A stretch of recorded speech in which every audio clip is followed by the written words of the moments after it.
Bonjour à tous et bienvenue à ce tutoriel qui porte sur l'art préhistorique ainsi que l'organisation de l'espace en art. Donc, qu'est-ce que l'art préhistorique? Eh bien, évidemment, c'est une des premières formes d'art parce qu'on parle de l'âge préhistorique. Il y avait plusieurs types d'art à l'époque. Il y avait souvent des gravures sur des roches. Il y avait aussi quelques petites formes d'art, là, des petites statuettes qui sont apparues avec le temps. Mais ce qui nous concerne plus particulièrement, c'est vraiment ce qu'on retrouve sous forme pariétale, c'est-à-dire que on retrouve cette forme d'art sur les parois de grottes. Beaucoup sont datés et remonteraient jusqu'à 40 000 ans, donc c'est quand même très très âgé. Et on compte environ 350 grottes importantes du type pariétal où on va voir des exemples d'art rupestre. C'est surtout en Europe, principalement en Espagne et en France. Donc l'exemple parfait, c'est la grotte de Lascaux. C'est une grotte située en France et qui a été découverte par hasard en 1940. On estime qu'elle aurait été créée il y a plus de 19 000 ans, soit en moins de 17 000 avant Jésus-Christ. C'est une des grottes ornées les plus spectaculaires. On la nomme souvent la chapelle Sixtine de la préhistoire. Ornée ici voulant dire qu'elle est ornée de plusieurs œuvres.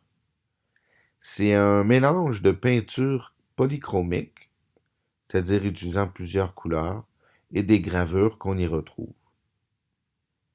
Les experts croient que la grotte servait de sanctuaire religieux et laisse donc présumer une première forme de croyance liée à la nature et aux animaux.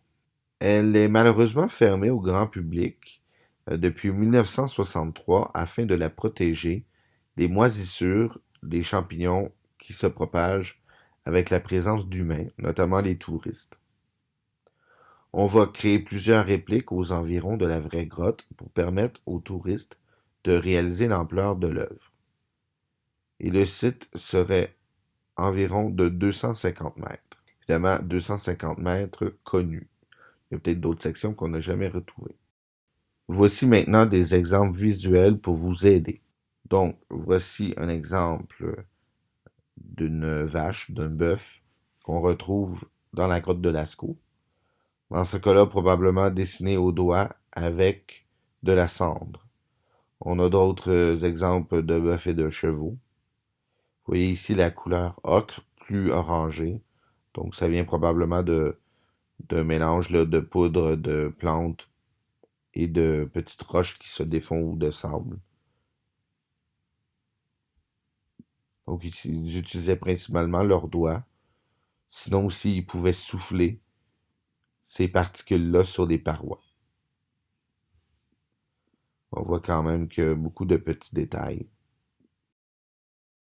On pense aussi que tout ça a été fait, évidemment, par plusieurs personnes au fil du temps, ce qui expliquerait pourquoi beaucoup d'art, de dessin, si on veut, se superposent et se chevauchent. On a des exemples aussi de mains en négatif. Donc ça, ils mettaient leurs mains sur la paroi, ils utilisaient de la cendre ou de la poussière d'ocre pour souffler ces petites particules-là sur la main. Et là, ils enlevaient la main et ça faisait un exemple comme ça de négatif. On voit aussi à l'inverse qu'il y a des traces où les gens ont mis la main dans les poussières d'ocre et l'ont appliqué sur la paroi. On représentait aussi des humains quelquefois. C'était pas aussi typique que les animaux, mais on retrouvait des humains, par exemple des scènes de chasse. Donc, au final, la grotte de Lascaux, ce que ça montre, c'est le quotidien des hommes préhistoriques de l'époque. Donc, la chasse. Ce qui les entourait, ce qu'ils vénéraient, c'était la nature. Donc, pour eux, les croyances religieuses étaient liées à la nature.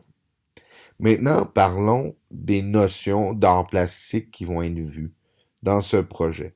C'est vraiment par rapport à ce qu'on appelle l'organisation de l'espace. Donc, la façon qu'on organise les éléments sur notre surface de création. Il y a trois éléments à ça. Il y a l'énumération, la juxtaposition et la superposition. Donc, ce sont trois façons de disposer les éléments de votre création sur un espace de travail. La juxtaposition, donc comme j'ai stipulé auparavant, il y a plusieurs façons de disposer et de placer des éléments et des formes sur un espace de création. Une de ces façons-là, c'est la juxtaposition.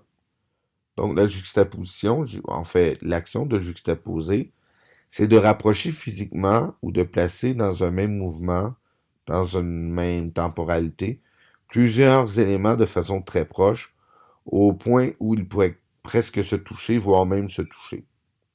En art, la juxtaposition se résume donc à avoir plusieurs éléments sur un espace qui se touchent, mais ne se chevauchent pas. C'est-à-dire que les éléments se touchent, mais n'embarquent pas un sur l'autre. C'est des exemples ici de juxtaposition. Donc, on a par exemple un chat avec un papillon, ils se touchent, mais ils n'embarquent pas un sur l'autre.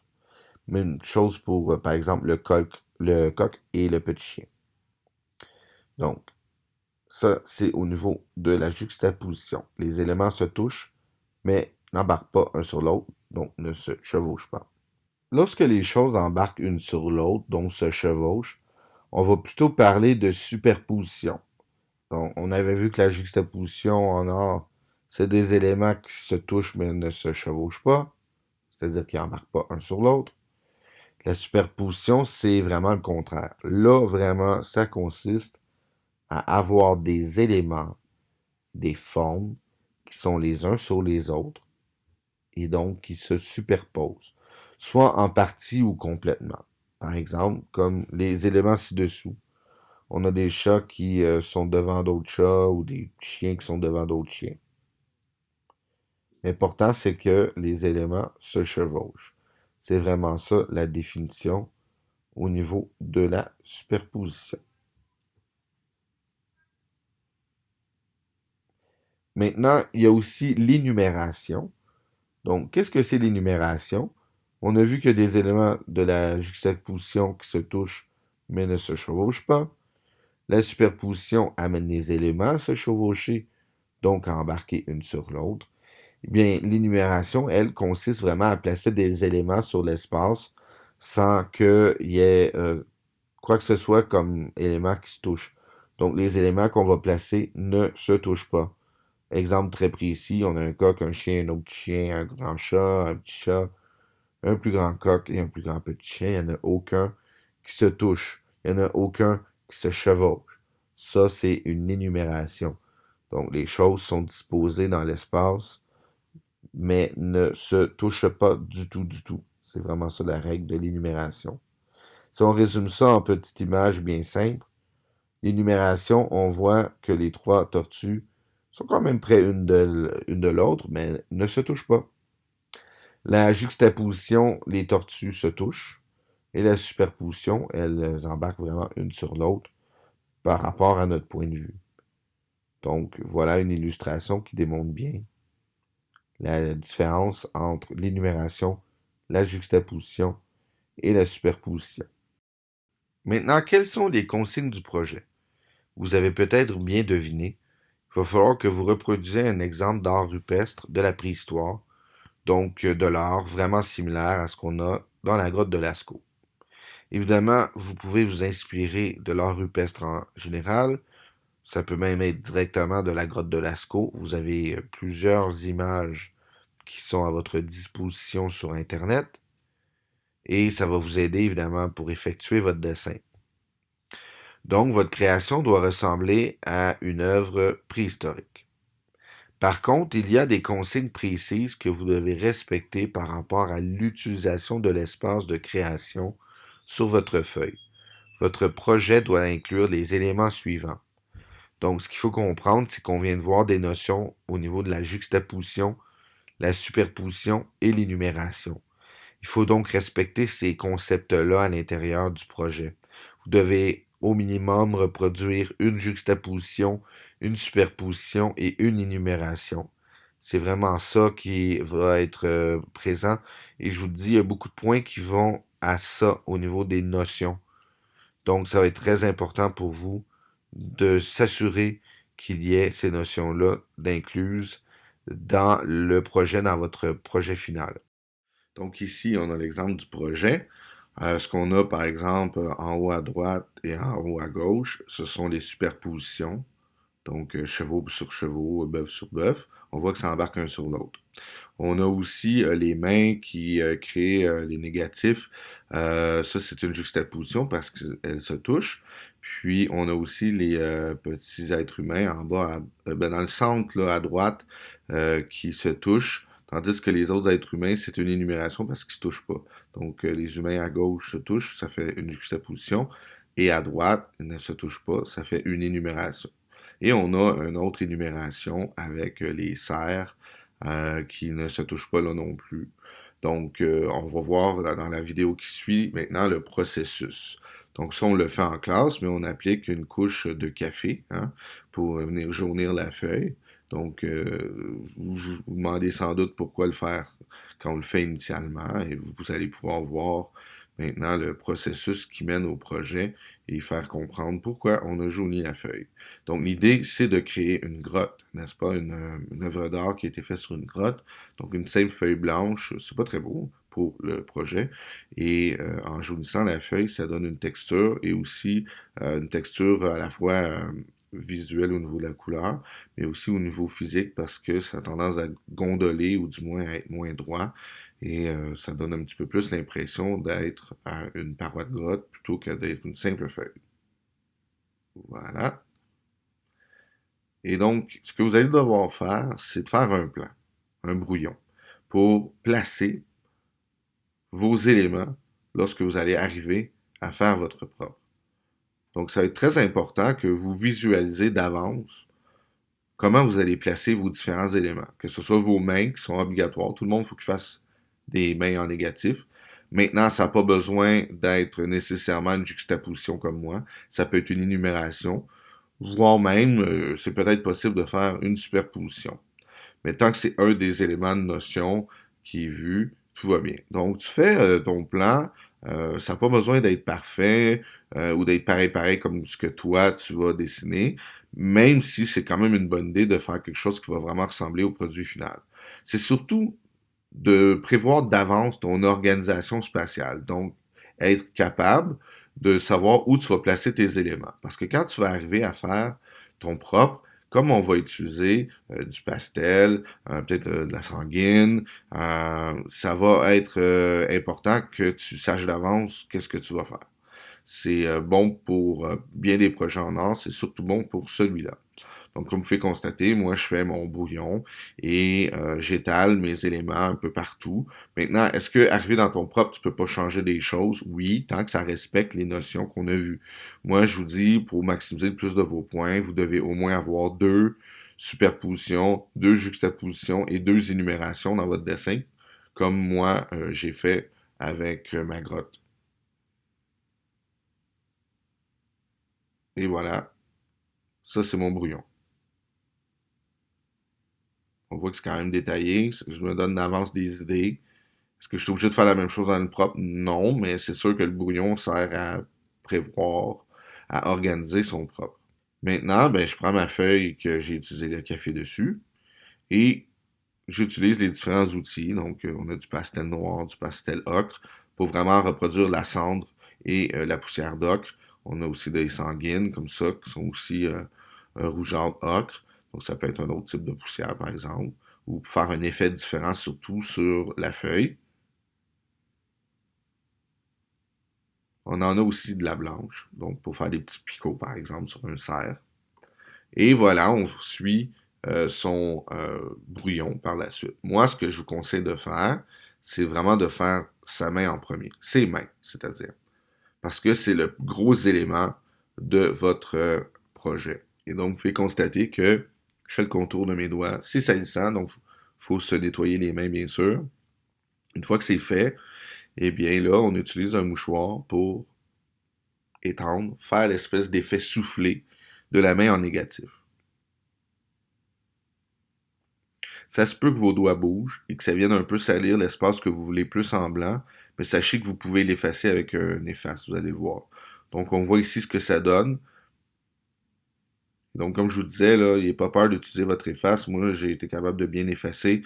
On voit ici que ça vient blanchir les endroits où est-ce que c'était sali par la poussière de la pastel.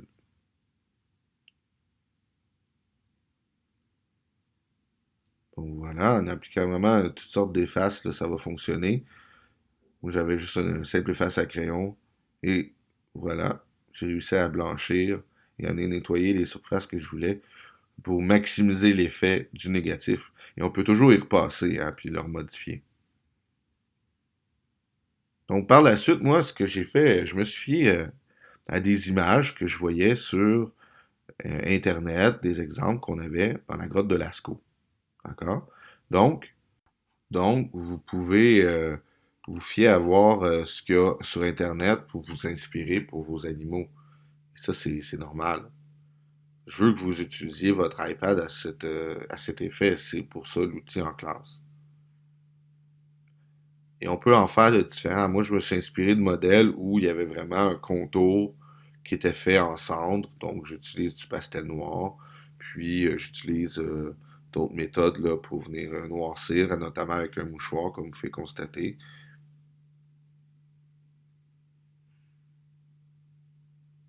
J'essaie d'y ajouter des petites touches pour rendre ça un petit peu plus naturel, un peu plus comme eux y auraient fait. On voit ici que j'ai fait des chevaux aussi. Et pour l'instant, ce que j'ai créé, c'est mes deux superpositions. Et là, j'utilise la sanguine. Ce que je fais, c'est que j'en applique de façon euh, plus épaisse euh, dans le haut et j'utilise par la suite le mouchoir pour l'étendre. Puis dans un des exemples de chevaux qu'il y avait dans la grotte de Lascaux, le bas du cheval était plus pâle. Et donc, j'essaie de recréer un peu là, le même effet. Et ça aussi, ça s'efface quand même bien avec un efface. Donc, si vous dépassez comme vos lignes, vous pouvez toujours utiliser votre efface pour l'effacer. Là, je fais la même chose avec l'autre cheval. J'en mets dans le haut. Et j'utilise plutôt le mouchoir pour étendre le reste. Donc, ça donne vraiment un effet comme si c'était très similaire à l'époque.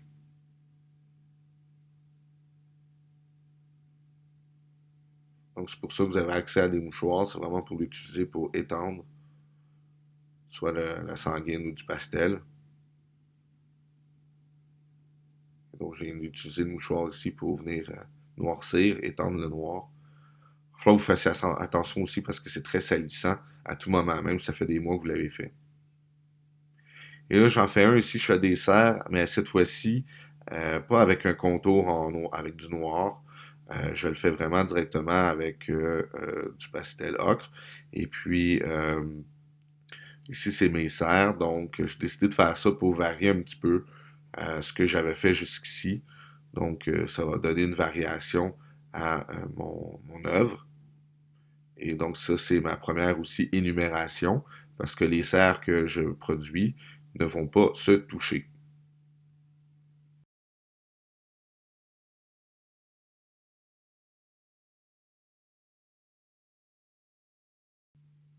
Et là aussi, je vais appliquer les mêmes méthodes, mais cette fois avec ce que j'ai déjà appliqué.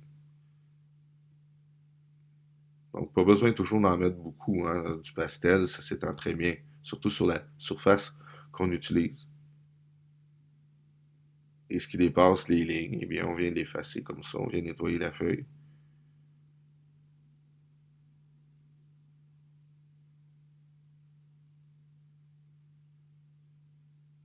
Ce qui me reste à faire, c'est mes petits bonhommes, mes êtres humains. Donc là, cherchez pas à faire quelque chose de très complexe. Si vous regardez les exemples qu'on a là, au niveau des grottes préhistoriques, les êtres humains qui étaient dessinés, c'était grosso modo des bonhommes allumettes ou un peu plus à peine un peu plus développés, là. Donc, essayez pas de reproduire un personnage de manga, c'est pas ça le but. Le but, c'est de vraiment y aller comme c'était à l'époque et donc pas besoin de faire des êtres humains très élaborés. Donc j'en fais deux qui se touchent pour finaliser ma juxtaposition et deux autres qui ne se touchent pas. Et visiblement aussi c'est des chasseurs. Donc là j'étends aussi le pastel là, pour donner donc pour venir noircir mes bonhommes comme si c'était fait. avec de la cendre.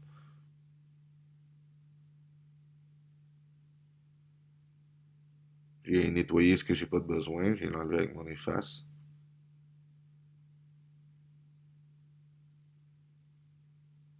Et je prends le blanc pour ajouter des petits détails comme des petits picots sur les peaux qui portent en guise de vêtements, aussi des points sur les serres, comme pour un jeune cerf, et j'y ai rajouté des petites touches par-ci par-là, pour amener un petit peu plus d'esthétique à mon œuvre. J'ai décidé de mettre un peu de brun, mais très très très pâle, en appliquant comme juste un résidu d'ocre qu'il y avait sur un des mouchoirs que j'avais utilisé. Donc ça fait une application qui est beaucoup plus pâle. C'est une idée qui pourrait être utile pour vous si vous voulez. Et je rajoute des petits points par-ci par-là. Ça fait plus original. Et voilà le résultat final. Donc j'ai tous mes éléments. J'ai deux superpositions, deux juxtapositions et deux énumérations. Donc en haut à droite et à gauche, on a les superpositions. On a dans le centre avec les mains la juxtaposition. Et on a celle-ci aussi avec les humains. Et finalement, on a les énumérations avec ces autres êtres humains et les cerfs qui ne se touchent pas. Donc voilà les deux superpositions, deux juxtapositions et deux énumérations dans ce projet de la préhistoire.